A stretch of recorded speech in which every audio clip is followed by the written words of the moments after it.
minutes. Wow, you won. Imagine we had an accountability partner that won't be nice to us. Oh. Like, you know what, you're wasting. I get it. I do not know if you can hear this, but right now I am tuned into Manny Fernandez's There's no right time. Time is now. morning chat. I'm just gonna like dub it that. So he's wrapping up, but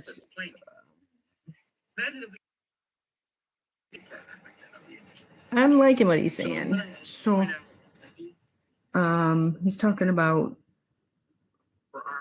as a matter of fact, actually, you should just actually go to LinkedIn and search Our Mindset. And today's date is 4/5/24. So amazing today, his chat. So if you're interested in his theme and his focus is positive growth mindset. And so there is so much wrapped into that. My favorite thing that he spoke about today is truly leadership. So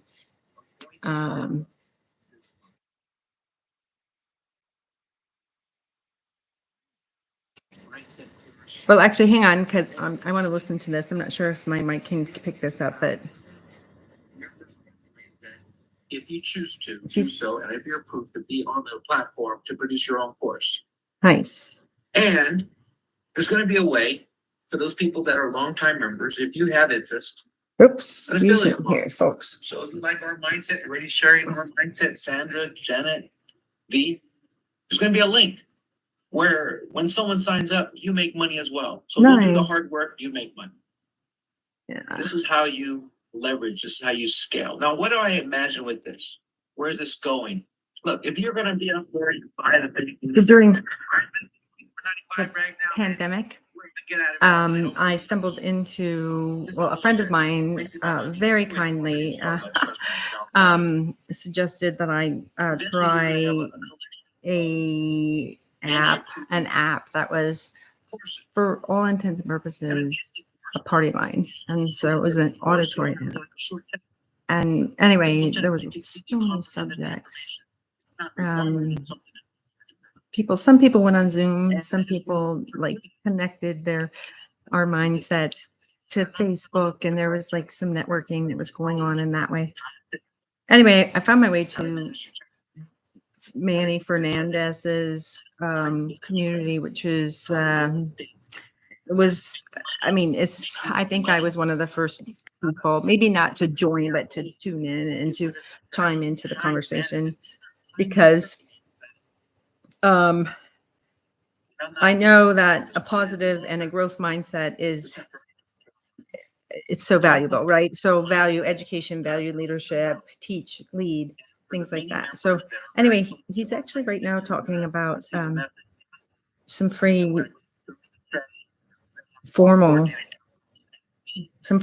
but formalized education, and something having to do with law, some things having to do with leadership, time management, and so forth. But I missed the law piece. I thought that was interesting. I almost went to law school. Instead, I got an executive MBA degree from the University of Toledo. Had a phenomenal experience in London.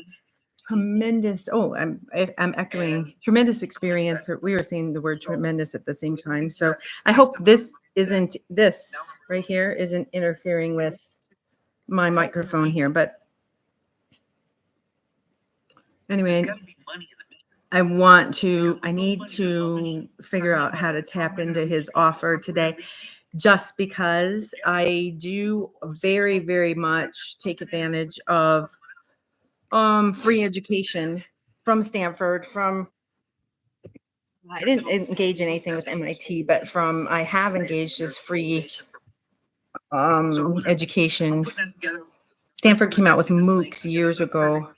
University of Michigan.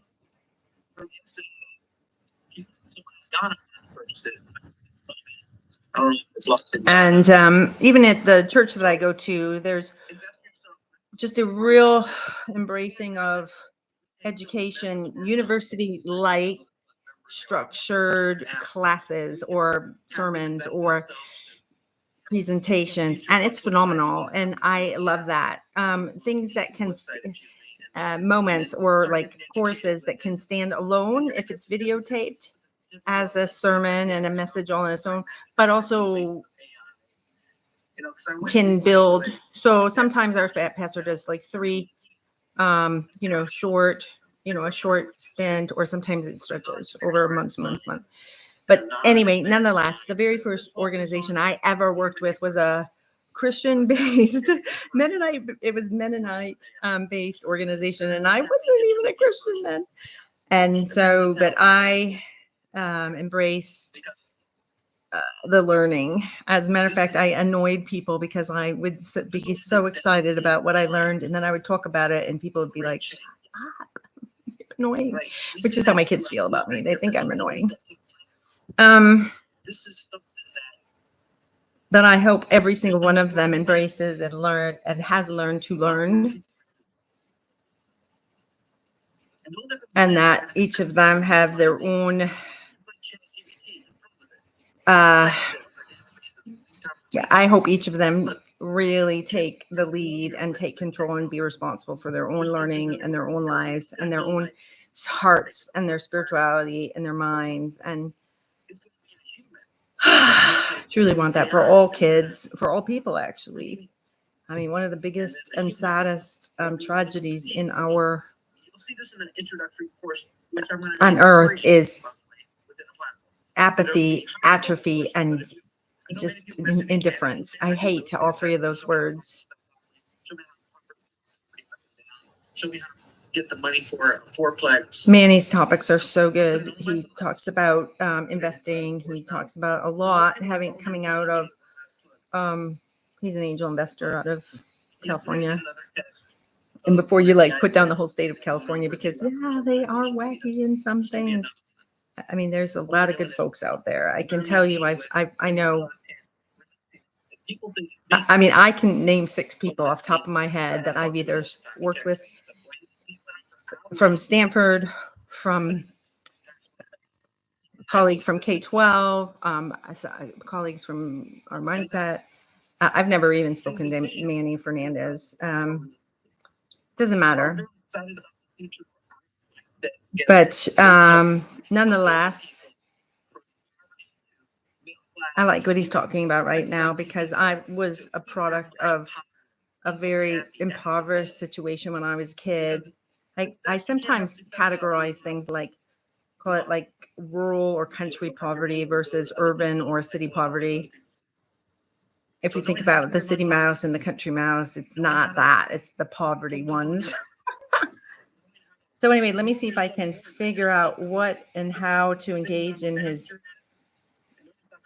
pitch, because he's got something really good that he's offering right now.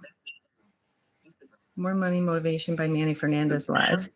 This dynamic and interactive daily show dedicated to empowering viewers with the financial knowledge, strategies, and motivation they need to elevate their financial status and achieve wealth goals. Hosted by Manny Fernandez, the show brings to life the principles of financial success through a mix of expert interviews, real life success stories, live Q&A sessions, and practical tips. So his final quote: nobody has to be great to start. You have to start to be great. See you tomorrow at 8 in the morning. Nice. Specific standard time is what he said, which I think is so cool. I think he meant to say Pacific Standard Time, but yeah, excellent content today. Loved it. So anyway, I'm not sure, like I said, if the microphone picked up anything.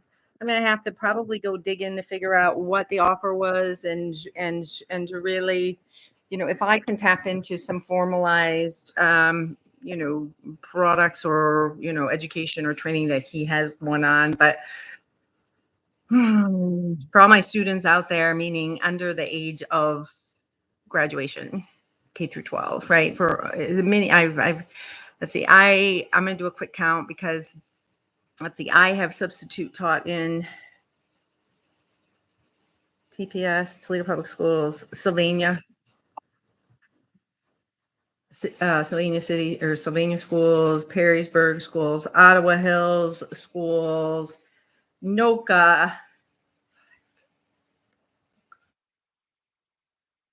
5 school districts, and over, I bet, I've never listed it out, but just in Sylvania alone, I believe I substitute taught in every building minus 2. The elementary school that my kiddos went to and the high school that my late husband taught at. And then in Perrysburg, I had teachers like actually calling me, lining me up. And I was scheduled. It occurred to me later that maybe the HR people like thought, oh gosh, she can't be full time. And that's why I got too creative, and also it was a lot as far as the kids were concerned, but I took some vocabulary words and incorporated kind of some of my personal experience with the vocab words. They were supposedly, and they were gifted students. So, but one thing in education is probably the most difficult variable, I guess I'm gonna call it, and it's the maturity factor. So for example, in the one of the districts that I mentioned, or classrooms that I mentioned before, some of those environments, a very small pool of children, either a small community or small school. And as a substitute teacher, I don't know if somebody is, let's just use autism as an example. So I did have a student like, meowing like obnoxiously. And I had been around that school long enough to know that he was just being obnoxious, but he was like qualified as a person who, let's just say high functioning autistic. So, he probably was like, with all seriousness, like, able to like not laugh, but think it's funny, like have a flat affect or whatever. So in that day, actually, I was frustrated a little, but not terrible, but I loved that school district. And I went in, and in that teacher's lounge, they actually had 50 free books, 50, like a library in there. And they were free for the teachers to take. So free education, free books, whatever. Anyway, I took like 20 of them to the classroom only. I didn't take any of them home. I wasn't a teacher. I was a sub. I didn't think it would be right for me to take any of them home. But anyway, I took them and I passed them out to this class. And the one that I passed out to, the cat meower, which I find it kind of ironic because there's teachers can be snarky, just so you know. They can be very hard. They can be very hard to contend with. They won't stop talking if they are in the middle of saying something, but they will get mad at you if you're inconsiderate to them. So they can be tough. They're a tough audience sometime. And listen, for all you teachers out there, I love so many of you, but it's true. It's true. So they like it their way, a little bit like Burger King. Anyway, so I took and I asked every student, like let's just call it 15. It could have been 20 or whatever. I took one of those and I asked every child to open it and find a paragraph to read. But the child that was acting like a cat, truly meowing, it was a book, and it was like this thick. It was like thicker than the Bible, if you will. It was this thick, and it was Classroom Management and Techniques for Special Education Students. My husband was a special educator for 25 years, 20 plus years, 23 years, I think. 23. And I actually, my first 10 years of my life as an adult, I worked with multiple handicapped people. So dually diagnosed, meaning MRDD, mental retardation, developmental disability, that's a pretty broad diagnosis, but also mental health, right? And sometimes autism, sometimes aggression, sometimes like I had a pretty tough caseload, very tricky, tough. And anyway, like that special education teacher made sure that that student came back to the classroom and to tell me that that was a teacher's manual, which I just smiled at the kiddo and said, "Oh, okay, thank you." And so, but I mean, now in a different district in a different time, like that I had kids act as if they were had issues like that, maybe autistic, and they weren't, or act as if they were I'm going to use the word that I hate, but like that mentally retarded, like, slow, and sometimes if I'm in a classroom with like smart kids that are there to learn. And when I say smart, I don't mean like I'm measuring people's intelligence. I mean just relaxed, present, and listening, not talking over to me, not ignoring my directions, right? I mean, I'm a sub. And so, yeah. So I did end up mentioning that to the teacher. I mean, the kids will pull all kinds of stunts in the in the space. Many, like most recently I was subbing for Japanese students, and the big play for Miss Thor was like, "Oh no, we're not dropping the F-bomb. We're just practicing our Japanese." In the meantime, I had kids telling me they were on the basketball team or that they were from Baltimore. And, so I would ask more specific questions about like, "Oh, really? Who won the last game? Who did you play?" And then suddenly they couldn't answer it. "Oh, I'm just kidding. I mean, I want to be on the basketball team." Okay, well, integrity should be in there. So yeah, I'm rambling a little here, but when it comes to leadership in the schools and in education, I'd like this format that our local region embraces, which is like the 3 R's. So are you ready for school? Are you responsible? And are you respectful?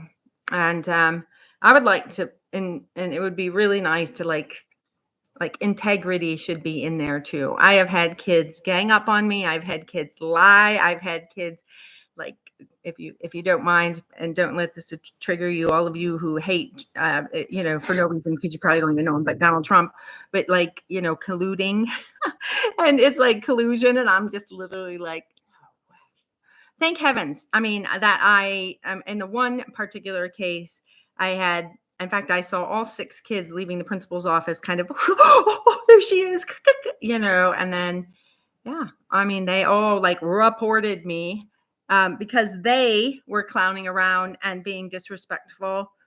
And I wasn't letting them take over. So they, took over, and I went to the principal, and guess who didn't get a long-term substitute teaching position because of the students?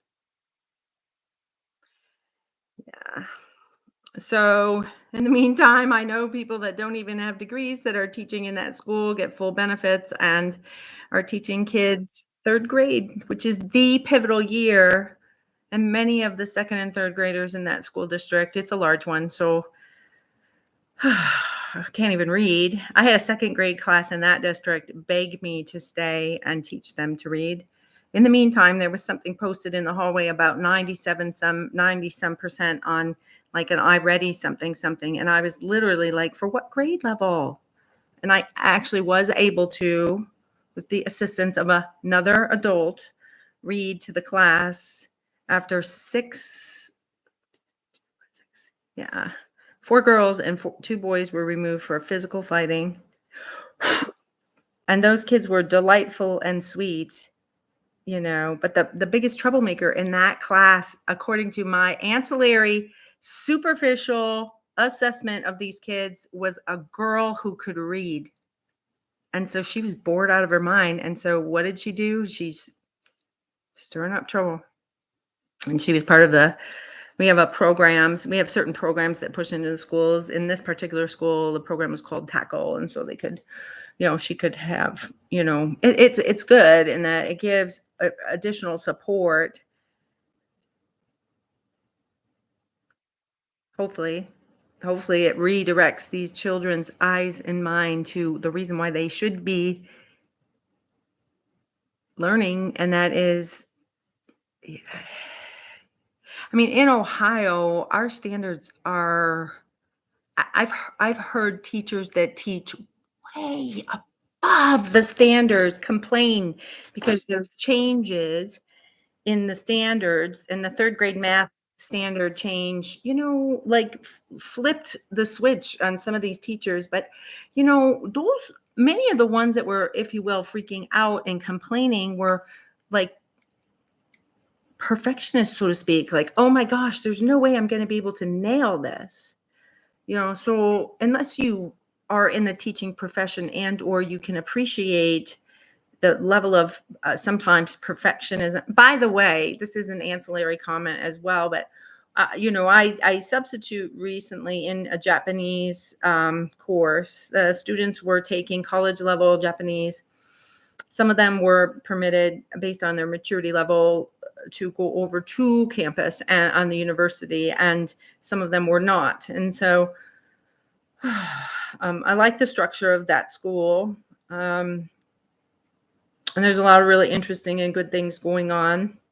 But anyway, I was doing a lot of research on Japan and the Japanese. And, I've a friend who went to Asia and did some observations in the school classrooms. I have another friend who taught in Ethiopia, although she taught college level. Unfortunately, and I'm just going to speak to my observation. So, if you are in Chicago, where my daughter is, or if you're in DC, where my former employer is, or if you are in New York, where my cousin is, or if you are out in LA, where I think Manny Fernandez is, but, and your big city schools where, and I'm just going to use the word from the Blackish, I think it's Blackish, was Netflix or whatever. I mean, it's funny, but so gangish, like if we're going to say hostile, aggressive, like let's hijack the classroom and or undermine the schools. That's what I'm going to call this, gangishness.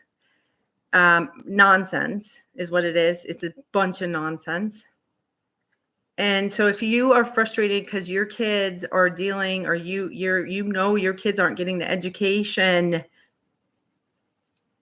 that you desire for them, this region actually has done a lot of very creative things. Number one, we are a sample. I kiddingly said we were Education Valley during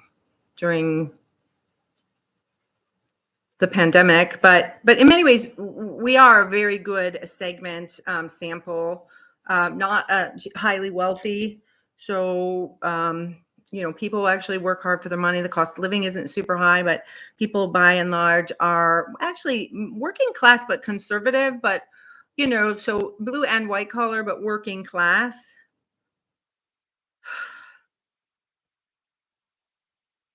We need to actually, as parents, expect our children to act with manners and behave. I can remember when my youngest son would come home and complain about the substitute teacher in junior high, which for me, the most tricky, any of you that are junior high teachers, I'm told I need to observe junior high teachers.